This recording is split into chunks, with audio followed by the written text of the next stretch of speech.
Bonjour, dans cette série de vidéos, nous allons voir les 10 erreurs sportives à ne surtout pas commettre si vous voulez perdre du poids. C'est la vidéo numéro 8, il y a une vidéo par erreur. À la fin de chaque vidéo, vous avez un lien vers la vidéo suivante. Si vous voulez commencer dès le début, vous avez le lien de la vidéo 1 sur le côté ou alors sous la vidéo. 8e erreur, c'est parti!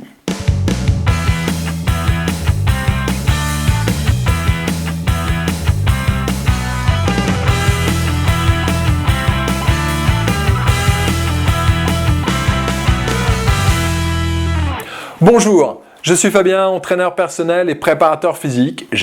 J'accompagne des personnes à atteindre un objectif physique ou sportif. Je suis également le fondateur du programme 66, des programmes de sport en vidéo pour être en forme, perdre du poids ou augmenter ses performances sportives.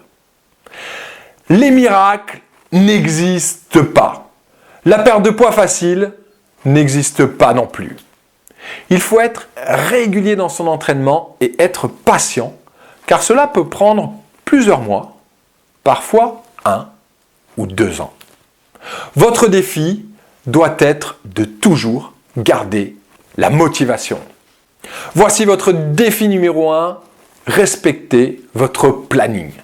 Si vous avez planifié 2 séances de sport par semaine dans votre emploi du temps avec des jours et des heures fixes, alors tenez-vous.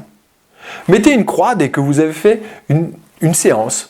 Quand vous regarderez ensuite toutes ces croix, eh bien cela vous motivera à continuer. Sachez également que quand une date et une heure d'entraînement sont fixées et mis sur papier ou dans un agenda, eh bien les probabilités d'aller s'entraîner sont plus fortes que si ce n'est pas fait. Défi numéro 2, soyez un compétiteur.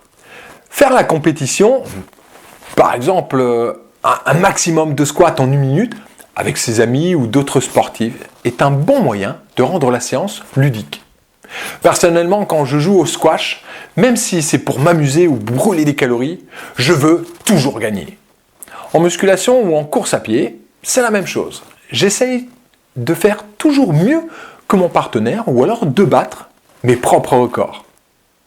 Cette compétition donne également des repères pour évaluer son niveau et sa progression.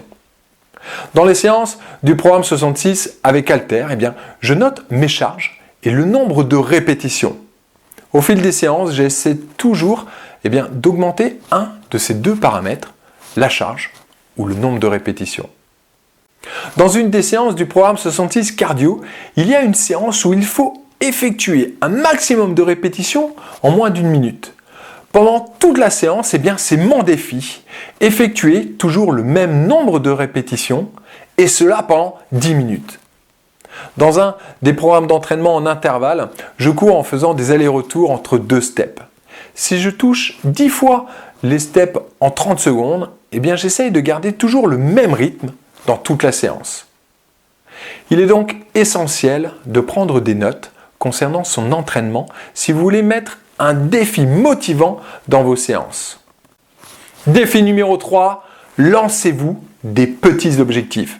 Si votre objectif est de perdre 10 kg de graisse en 1 an et d'avoir un physique athlétique, alors fixez-vous des objectifs tous les 3 mois. Par exemple, après ce programme, je veux perdre 4 kg ou 2 tours de taille. Après ce programme, je veux avoir des fesses plus fermes. Après ce programme, je veux commencer à voir mes abdos.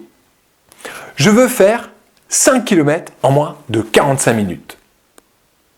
C'est ce que j'appelle la technique des étapes. Perdre 10 kg prend 10 mois. Au niveau motivation, vous allez certainement traverser des phases de doute, de démotivation et de stagnation.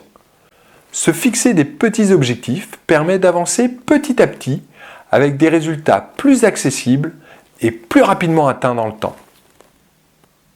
Par exemple, perdre 1 kg tous les mois. Donnez-vous une récompense une fois cet objectif atteint, comme un massage, un cadeau. Cela renforcera votre motivation. Je vous propose maintenant de découvrir la 9e erreur en cliquant simplement sur le côté ou alors sur le lien ci-dessous. Vous allez découvrir que la variété est indispensable pour progresser de façon régulière. À tout de suite!